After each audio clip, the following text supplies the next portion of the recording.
Critique du ciné d'Arkham C01, Rebel Moon. Lequel d'entre vous est prêt à mourir pour nos convictions?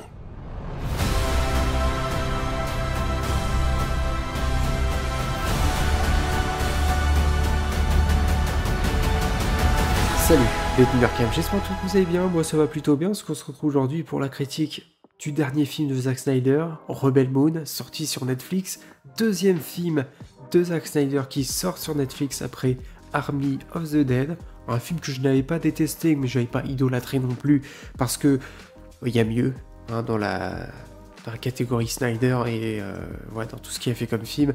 Je pense qu'Army of the Dead c'est le pire film, vraiment. Voilà. Mais bon, il n'est pas mauvais le film, hein, voilà, parce que je l'avais plutôt bien apprécié. Peut-être que je le regarderai, je vous en parlerai, pourquoi pas. Et apparemment, en plus, ce film est lié à Rebel Moon. À savoir pourquoi, à savoir comment, peut-être juste un portail dimensionnel. Enfin bref, je suis pas là pour parler de tout ce qui est connecté, je suis surtout là pour voir et pour vous parler de ce que Zack Snyder nous a proposé dans ce Rebel Moon, dans ce premier film, parce que c'est une partie 1, il y aura une deuxième partie. Et comment vous dire déjà que le problème avec Snyder, que j'aime beaucoup, ouais, c'est un réalisateur que j'adore, Watchmen, Batman v Superman, Snyder Cut, 300, Zack Snyder, voilà, je fais pas partie de tous les gens qui le détestent et qui le haïssent au plus profond, comme si, enfin le gars c'est juste un réalisateur, juste un mec qui te fournit des films, il y a plus grave dans la vie qu'un simple mec qui t'a réalisé des films que tu détestes. Sérieux. Enfin bref. Voilà, je suis pas là pour faire des leçons de morale parce que c'est pas mon but, mais c'est pour vous dire, voilà, Snyder, j'aime ce côté grandiose, ce côté qu'il a iconisé aussi les personnages d'ici, notamment Superman, qui iconise d'une manière avec un rapport d'échelle entre l'humain et Superman, comme si Superman c'était un dieu, ça j'aime beaucoup. Et ce qu'il nous a fait dans Rebel Moon, c'est encore le problème avec Snyder, c'est condenser une histoire dans 2h10. Chose qu'il n'arrive pas à faire. Il a besoin d'un film qui dure 3 heures ou 4 heures. On l'a vu avec Batman v Superman, qui avait 30 minutes qui sont nécessaires au visionnage du film pour comprendre certaines choses en plus. On a vu ça, bon, c'est différent, j'ai envie de dire avec Justice League, mais c'est vrai que la vraie version Snyder, la vraie vision, elle dure 4 heures. Et encore, le gars avait d'autres idées en tête, notamment le Green Lantern de Jon Stewart. Enfin bref. Zack Snyder, il y a tellement de choses à raconter qu'il ne sait pas condenser un film. Ça a toujours été c'est toujours un gros défaut chez Snyder, ce genre de truc. Même si moi, attention, je suis client. Si le film est bon, il peut durer 4, 5 heures, 6 heures, je m'en fous, je regarderai. Voilà, moi la Snyder Cut, je l'ai revu je sais pas combien de fois alors que le film dure 4 heures. Allez savoir pourquoi Netflix n'a pas voulu sortir la Director's Cut, parce que oui, il y a une Director's Cut pour Rebel Moon. Peut-être qu'ils vont la sortir après, peut-être qu'ils voulaient sortir cette version-là maintenant. J'ai pas trop suivi l'histoire. Mais bon, on est sur Netflix, ils pouvaient très bien sortir un film qui dure 4 heures. Voilà. Il y a eu The Irishman, je me rappelle, il avait duré 3h50 le film. Je sais pas où est le problème. Mais bon, on va peut-être encore mettre des bâtons dans les roues à Zack Snyder. Ok. Bref, l'histoire. Alors, on va suivre une petite communauté qui vit sur une planète très lointaine. Oui, j'ai vu que le film était qualifié de Star Wars de Snyder. Parce que oui, il y a ce côté science-fiction dans l'espace, galaxie, enfin bon, c'est pas le premier film qui fait ça, on va dire. Ça va peut-être rappeler un peu Star Wars, mais je trouve qu'il y a des designs vraiment différents, donc voilà, j'ai pas vu Star Wars. Voilà, j'ai pas vu la même chose que Star Wars, tout simplement. Même si on a des robots, d'accord, et on a un robot qui est joué par, enfin, juste la voix, mais qui est joué par Anthony Hopkins. Voilà, je crois que le robot, il s'appelle Jimmy. C'était sympa de voir ça. Les personnages, je les ai beaucoup aimés.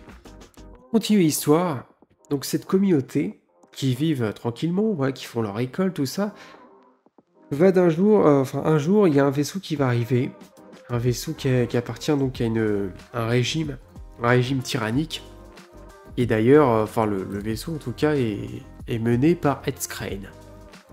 Ed Skrein, comment vous dire cet acteur qui joue l'amiral Atticus Noble, je crois, Ed Skrein. Voilà, je cite l'acteur est né pour ce genre de rôle. Voilà, parce qu'on a ce côté un peu Troisième Reich, ce côté un peu nazi, et déjà, Ed Skrein, voilà, la coupe de cheveux, les attirails, les costumes, de toute façon les costumes sont réussis dans ce film, et Ed Skrein est né pour ce genre de rôle. Ouais, on l'a vu dans Deadpool, on l'a vu dans Midway, on l'a vu dans Le Transporteur, on l'a vu dans Alita Battle Angel aussi. Il est excellent, ce gars. Voilà, j'ai pas d'autre chose à dire. Cet acteur, de toute façon, il est né pour jouer ce jeu, les méchants, en fait. Il est né pour ça. Il y a des acteurs, ils sont vraiment joués pour jouer, ils sont vraiment nés pour jouer les antagonistes, c'est dingue. Et du coup, bah, ce régime tyrannique va faire pression sur ce village. Sauf que on a une femme. On voit une femme du nom de Sofia Boutella. Évidemment, l'actrice qui joue donc Cora. Sofia Boutella, voilà, qui est une actrice française. Et comment vous dire? Déjà, j'adore l'actrice. Et elle va aller sur plusieurs planètes, voyager sur plusieurs planètes pour réunir une équipe. Une équipe de gens, de personnes, de guerriers puissants pour aller combattre donc ce régime tyrannique. On va avoir Ray Fisher, que je n'avais absolument pas reconnu dans le film. Ray Fisher qui a joué Cyborg dans la Justice League. Donc on retrouve quand même un acteur qui a joué avec Snyder. On retrouve aussi Jimon Hunsoon, on a Charlie Hunnam, on a, qui je n'ai pas cité, là, Jenna Malone, Michelle Hussman, Stasner. Stasner, c'est lui qui joue Tarak. J'ai trouvé ce personnage très charismatique, avec une prestance. C'est lui qui va monter sur cette espèce d'hippogriffe. Moi, j'ai appelé ça hippogriffe, parce que c'est vrai que la scène m'a fait penser un peu à Harry Potter, le prisonnier d'Azkaban. Stasner, j'ai déjà vu cet acteur dans Supergirl. Oui, la série Supergirl. Série qui n'est pas non plus la grande série DC Comics, hein, mais Stasner, je l'avais vu là-dedans, et j'ai trouvé très très bon dans le film. Voilà, j'étais très content. Jimon Hunsoon aussi, que je viens de citer, qu'on a déjà vu dans Shazam, on l'a déjà vu aussi dans Aquaman, bon, on le reconnaît pas dans Aquaman. On a Corey Stoll, aussi, qui est là avec une barbe. Corey Stoll, hein, c'est le mec qui a fait ça, là. Ouais, exactement. Enfin bref, on a des acteurs que j'ai beaucoup appréciés, qui jouent vraiment des personnages très très bons. Et du coup, bah, ça va former une équipe. Voilà, et mon problème, c'est la manière dont ces personnages-là, on veut savoir plus. En fait, l'univers a l'air tellement vaste, déjà en plus visuellement, la photographie, tout ça, mais c'est une claque visuelle. Voilà, j'ai adoré voyager là-dedans, mais on voyage pas assez dans cet univers, on voit pas assez les choses. Le robot Jimmy, par exemple, lui, j'ai trouvé pas assez développé. Il y a un moment donné, on nous dit que les robots ne se battent plus contre le régime tyrannique. On nous explique pourquoi, je crois que c'est depuis la mort du roi, si j'ai bien compris, ou un truc comme ça. Et on développe pas assez le passé. Voilà, on développe pas, on veut en savoir plus. Et je pense que Snyder avait tellement de choses à raconter pour cette partie 1, parce que le film, là, est plus en teasing. Voilà, le film tease plutôt la suite. Et le film, justement, je trouve qu'il n'est pas sûr, on pose les bases pour la suite. Alors certes, on a aussi des combats, parce que le film n'est pas... Je veux dire, il se passe des choses hein, dans le film, c'est vrai.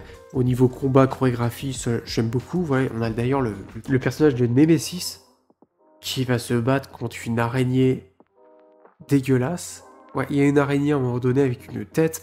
Quand j'ai vu la créature, c'est vrai qu'elle est assez dérangeante à l'écran. Voilà, on a des créatures qui sont dérangeantes à l'écran.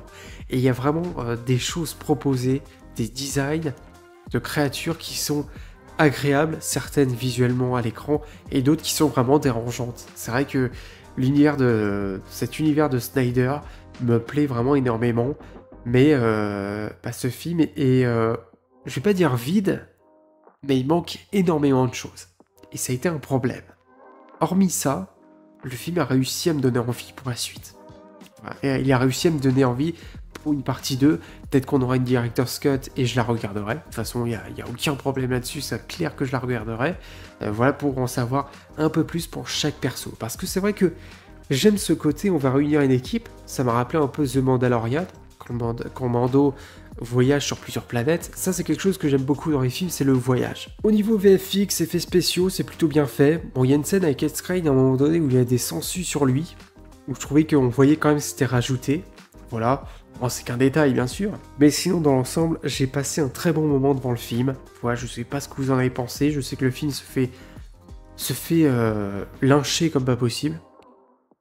Pourquoi? Pour quelle raison? Oui, le film ne révolutionne pas énormément grand-chose, mais enfin, je veux dire, il est mieux que la plupart des films Netflix qui sortent en ce moment. Enfin là, c'est depuis un moment, mais c'est vrai qu'on a des productions Netflix, franchement, ils devraient sortir moins de choses pour faire plus de qualité, pour vraiment économiser leur budget et faire des choses bien mieux, parce que on n'a pas eu des choses extraordinaires sur Netflix. C'est vrai que le catalogue est en train de mourir, je trouve.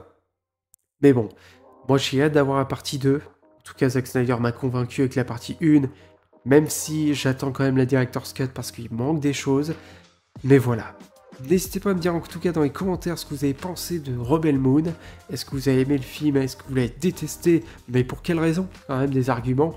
Et puis voilà, n'hésitez pas à liker cette vidéo, à vous abonner, voilà, ça soutient la chaîne, ça me donne aussi envie de continuer, voilà, parce qu'on est au commencement, et voilà, des encouragements, c'est toujours plaisant pour le début. Le début, c'est toujours très dur, mais maintenant, j'ai l'habitude, parce que c'est pas la première fois que je commence une chaîne YouTube, donc, mais voilà. Je vous souhaite, en tout cas, la bienvenue à l'Asile d'Arkham. Allez, salut!